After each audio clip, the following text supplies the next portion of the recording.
تو دنیا میں سزا ہے، پھر قیامت کی سزا ہے، اور وہ زیادہ سخت ہے، وہ زیادہ سخت ہے۔ ہم لوگوں نے نا ہیلے بہانے بڑے بنائے ہوئے ہیں۔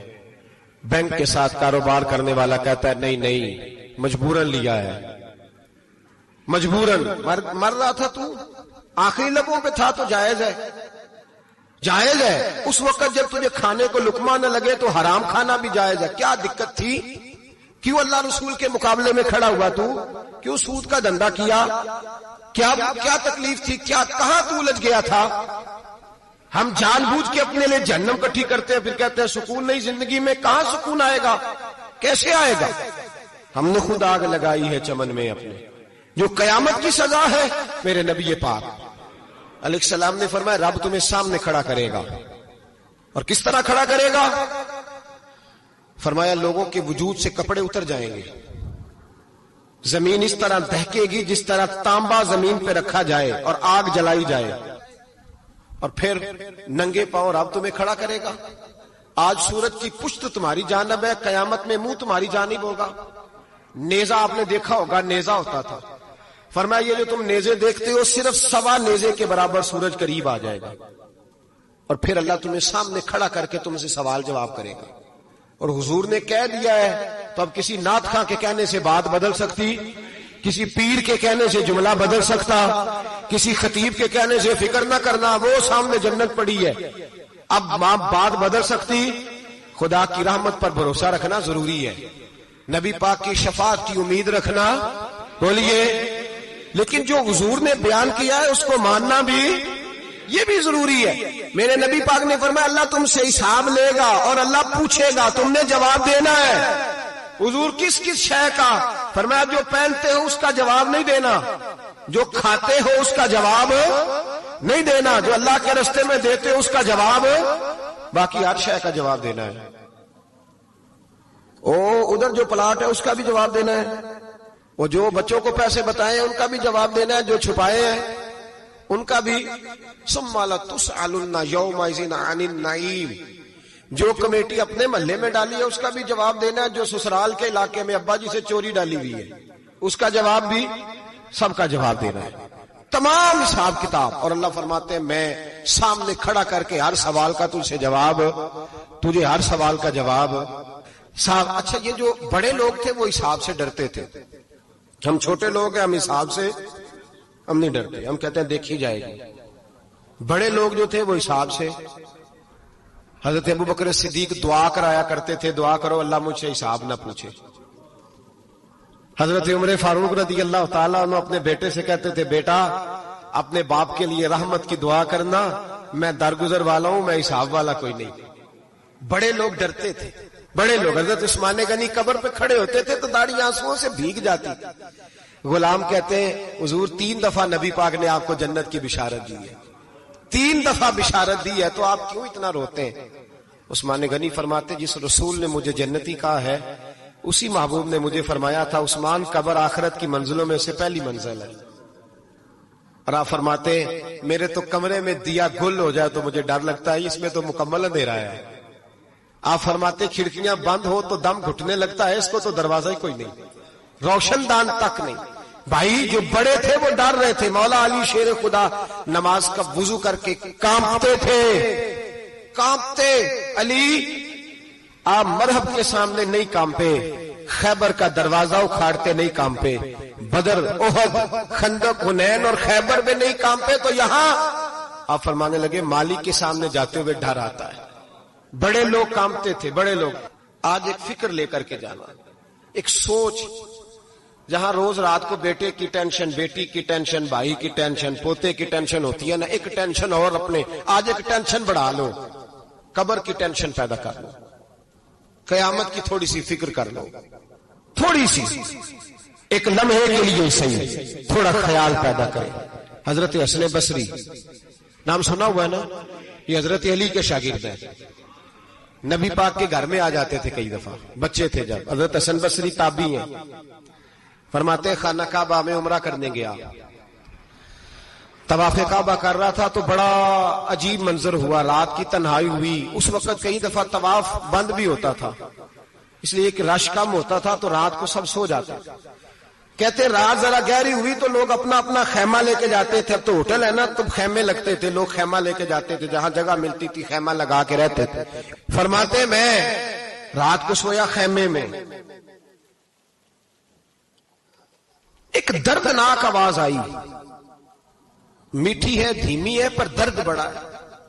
کوئی رونے والا رو کے کہتا ہے اللہ حساب قیامت میں مجھ سے نہ لینا, اے اللہ تنہائی میں جتنا مرضی حساب لینا پر لوگوں کے سامنے نہ لینا. اور پھر کہتا ہے اللہ فضل تو تب کرے جب تو میرا حساب پوچھے ہی نہ. پھر چند منٹ گزرے تو پھر وہ رونے لگا, میرے کانوں میں آواز آئی, کہنے لگا اے اللہ حساب تو ان کا لیا جاتا ہے جو حساب کے قابل ہوتے ہیں. اعلیٰ حضرت کہتے ہیں نا رضا سے تو کیا حساب لے گا, رضا بھی کسی حساب میں ہے. اے اللہ میں قابل نہیں, مجھ سے حساب نہ لینا. کہتے تھوڑی دیر گزری تو پھر وہ رونے لگا, پھر ذرا سانس سنبھلے تو پھر کہنے لگا اے اللہ میں تو لوگوں کو کوئی بندہ حساب پوچھ لے تو نہیں دے سکتا, میں تجھے کیسے حساب دوں گا. پھر تڑپنے لگا. کہتے تھوڑی دیر گزری تو پھر ایک لفظ انہوں نے کہے رونے والے نے, کہنے لگے اللہ دیکھ تیرے محبوب کا فرمان ہے جو معافی مانگے تو اسے معاف کر دیا کرتا ہے. اے اللہ میں معافی مانگنے آیا ہوں اور مسجد نہیں آیا, میں کعبۃ اللہ ہی آ گیا ہوں. کہتے ہیں وہ اتنا روئے کہ چیخ آئی ان کی, اور جب دھڑام سے کوئی زمین پہ گرا تو میں پریشان ہوا کہ اب تو بے ہوش ہو گیا. فرماتے ہیں میں زور سے اٹھا فٹافٹ اور اس شخص کی طرف بڑھا. میرے دل میں خیال ہے کوئی گناہگار ہے بیچارہ, تو چلو میں بھی دعا کرتا ہوں, اس کو کہتا ہوں بیٹے فکر نہ کر اللہ تیری مدد کرے گا. فرماتے میں گیا اس نیت کے ساتھ کہ میں کہوں گا چلو اٹھو تم بھی دعا کرو میں بھی کرتا ہوں, اللہ ہم سے حساب نہ پوچھے. کہتے میں گیا تو وہ شخصیت بے ہوش پڑی تھی, کالے سیاہ بال ان کے چہرے پہ بکھرے ہوئے تھے. کہتے ہیں لوگوں جب میں نے زلفیں ہٹائیں چہرے سے تو میرا وجود کانپنے لگا آسمان ٹوٹ پڑے گا, زمین پھٹ جائے گی, ستارے بکھر جائیں گے, آج بہ جائیں گے سمندر. فرماتے میری چیخیں نکل گئی, یہ کوئی گناہگار تو نہیں, یہ تو حضرت فاطمہ کے پوتے امام زین العابدین ہے, یہ تو امام حسین کا وہ بیٹا ہے جو کربلا میں تنہا بچے تھے. فرماتے میں امام کا چہرہ دیکھا تو بھاگ کے آیا اور میں نے اپنی داڑھی ان کے پیروں کے ساتھ مس کی اور میں نے کہا حضور اٹھیے. امام اٹھے تو میں نے کہا شہزادے تیرے تو اشارے سے اللہ کئی گناہگاروں کو بخشے گا, تیری تو دعا سے اللہ بخشے گا, یہ کیا کر رہے ہو. تو امام زین العابدین کہنے لگے حسن بصری ادھر آ یار, ادھر آؤ بزرگو, میرے دادا کے پاس رہنے والے ہو, میں نے نا آج ہی سنا ہے کہ اس کا عذاب بڑا سخت ہے, آؤ میرے لیے دعا کرو, اللہ پاک مجھ سے حساب نہ پوچھے. کہا حضور نہ کریں. اب فرمانے لگے تجھے نہیں پتا کچھ چیزیں ایسی ہیں کہ رب نے اگر حساب پوچھا تو میں واقعی جواب نہیں دے پاؤں گا, چل کر میرے لیے دعا. کہتے میں نے ہاتھ باندھے حضور میں نہیں کرتا, اٹھا کہہ. فرماتے میں نے ہاتھ اٹھائے, میں نے کہا اے اللہ تیرے رسول کا شہزادہ ہے, یہ تیرے رسول کا شہزادہ ہے, یہ کہہ رہا ہے تو فضل کر. وہ بھائی جو بڑے تھے وہ تو تڑپتے تھے, سسکتے تھے. ابو علی ہیتی کہتے خانہ کعبہ میں پتھر پہ سر رگڑ رگڑ کے کوئی بوڑھا کہہ رہا تھا اے اللہ اول تو حساب نہ لینا, اور اگر لینا تو مجھے اندھا کر کے اٹھانا, میں تیرے نیک بندوں کے سامنے شرمندہ نہیں. اقبال رو پڑے. اقبال کچھ لوگوں نے لکھا ہے یہ آخری ربائی ہے ڈاکٹر اقبال کی, آخری. اس کے بعد شاید اس نے کلام نے, کچھ سیرت نگاروں کا خیال ہے. اقبال مدینے کی طرف منہ کر کے کہنے لگے تو غنی از ہر دو عالم من فقیر, اللہ تو غنی ہے میں تو فقیر ہوں. روز محشر عذر ہائے من پذیر, اے اللہ اول تو میرا کوئی عذر قبول کر لینا محشر کے دن, اور اگر نہ کرنا ہوا اگر تمہیں بینم حسابم نہ گزیر, اگر ضرور ہی میرا حساب لینا ہے اے اللہ, اگر تو نے ضرور لینا ہے اے اللہ, اگر ضرور ہی لینا حساب اول تو میرا عذر مان لینا, میری کمزوری پہ رحم کرنا اے اللہ, میرے بڑھاپے پر میری کمزوری پر رحم کرنا, اگر ضرور حساب لینا ہے از نگاہ مصطفیٰ پنہا بغیر, تو اے اللہ ذرا حضور کی نگاہوں سے اوجل کر کے لینا. اے اللہ مجھے شرم آئے گی. میرے مصطفیٰ کریم فرمائیں گے میں تو تجھے ہر بات سمجھا کے آیا, ایک ایک جگہ تیری رہنمائی کر کے آیا، تو کیسے عمل کما، ذرا اوچھل کر کے از نگاہ مصطفیٰ پنہا بغیر، ذرا حضور کی آنکھوں سے اوجھل کر کے سائڈ پہ کر کے لینا میں برداشت نہیں کر پاؤں گا۔ حضرت ابو علی ایتی کہتے ہیں بابے نے سر رکھا ہوا ہے اور کہتے ہیں اللہ مجھے اندھا کر کے اٹھانا۔ فرماتے میں گیا، میں نے کہا چلو میں دعا کرتا ہوں جا کے۔ فرماتے جب میں نے جا کے بزرگوں کی کمر پہ ہاتھ رکھا، ان کا چہرہ دیکھا تو یہ کوئی گناہگار تو نہیں، یہ تو بغداد کے پیر عبد القادر جیلانی ہے۔ حضرت خواجہ معین الدین اجمیری رحمت اللہ علیہ خواجہ قطب الدین بختیار کاکی کو تنہائی میں بلا کے کہنے لگے معین الدین سید زادہ ہے، معین الدین حضور کے خاندان میں پیدا ہوا ہے، معین الدین سے اس کے پیر کو بڑی امیدیں تھیں، معین الدین کو رسول پاک نے ہندوستان بھیجا تھا، پر قطب الدین یار معین الدین تبلیغ کا حق نہیں ادا کر سکا۔ حضرت خواجہ قطب الدین کہنے لگے حضور 90 لاکھ تو مسلمان کر دیے، اور کیا حق تھا؟ فرمایا نہیں، جب تو تہجد کی نماز پڑھے نا بیٹا اپنے لیے دعا مانگنا تو خدا سے کہنا مولا میرے پیر کی کوتاہیاں معاف کر۔ وہ جس اعزاز کا تھا وہ کام نہیں کر سکتا، جو بڑے تھے ان کی تو باتیں بڑی تھی، یہ جو ہم چھوٹے آئے ہیں نا نئے، ٹکٹیں دیتے پھرتے ہیں، ٹکٹیں، بے نمازی جاہل ان پڑھ پیر ٹکٹیں بانٹتا ہے لوگوں کو، تو بھی بخشا ہے تو بھی بخشا ہے۔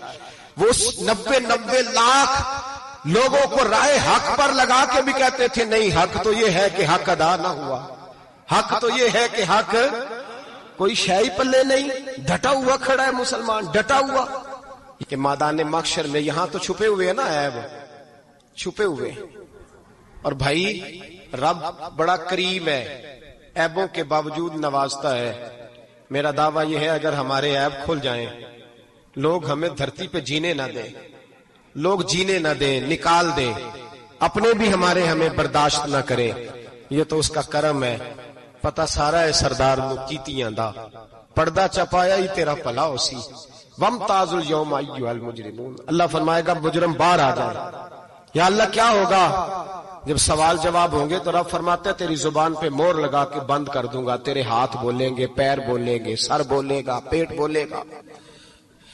اس وقت کی فکر پیدا کریں، ٹینشن پیدا کریں، وقوع قیامت حق ہے۔ اور باندھ کے نا لوگ پیر باندھ کے زور کے ساتھ باندھتے، سگا بیٹا جب قبر میں دفن کرتا ہے نا تو وہ بھی کہتا ہے وہ کونا، یہ کونا تھوڑا سا مٹی کم ہے، یہاں بھی مٹی ڈالو۔ پہلے لوگ روزانہ جاتے ہیں، پھر ہفتے کے بعد، پھر مہینوں بیت جاتے ہیں۔ کچھ قبریں ایسی بھی ہیں جن پہ کھڑے ہوں تو لگتا ہے قبریں رو رہی ہیں اور کہتی ہیں جاؤ میرے گھر والوں سے جا کے کہو کوئی پھیرا ہی لگا جائے۔ وہ ایک دفعہ آئے تو صحیح، کوئی مٹی نہیں ڈالتا۔ بادشاہوں کی قبریں روتی ہیں، سرمایہ داروں کی قبریں روتی ہیں، کوئی جاتا نہیں، اتنے موٹے سوراخ ہے قبروں میں۔ آپ اپنے شہر کے قبرستان پھر کے دیکھ لیں، سوراخ ہے۔ او بھائی حضرت مولا علی شیر خدا قبرستان گئے تو پہلے رونے لگے، پھر کہنے لگے قبروں والوں کیا حال ہے تمہارا؟ تو آپ فرماتے ہیں مردہ مجھے اندر سے بول کے کہنے لگا علی کفن پھٹ گیا، ہڈیاں ٹوٹ گئی، مال تو دے آئے تھے وارثوں کو پر حساب ہمیں دینا پڑ رہا ہے، تو بتا پیچھے کیا حالات ہیں؟ تو حضرت علی کہنے لگے تمہاری بیویوں نے اور نکاح کر لیے، تمہارے دوستوں نے نئے دوست بنا لیے، تمہاری اولادوں نے تمہارے بغیر جینا سیکھ لیا، تمہاری جائیدادیں بٹ گئیں، تمہارا پیسہ تقسیم ہو گیا۔ پہلے تو کوئی تمہارا نام لیتا تھا، اب تو تمہارا ذکر ختم ہو گیا ہے، اب تو 1-2 نسل تک تمہارا ذکر تھا، اب تو تمہیں یاد ہی کوئی نہیں کرتا۔ کہتے ہیں لوگ یہاں کوئی رہا کرتا تھا، یہاں کوئی ہوا کرتا تھا، اب تو تم قصہ پارینہ، قصہ ماضی ہو گئے۔ حساب کا وقت قریب ہے، قریب آ گیا وقت۔ اللہ فرماتے اقترب للناس حسابهم وهم فی غفلۃ معرضون، فرمایا حساب کا وقت قریب آ گیا ہے تو ابھی بھی غافل ہے۔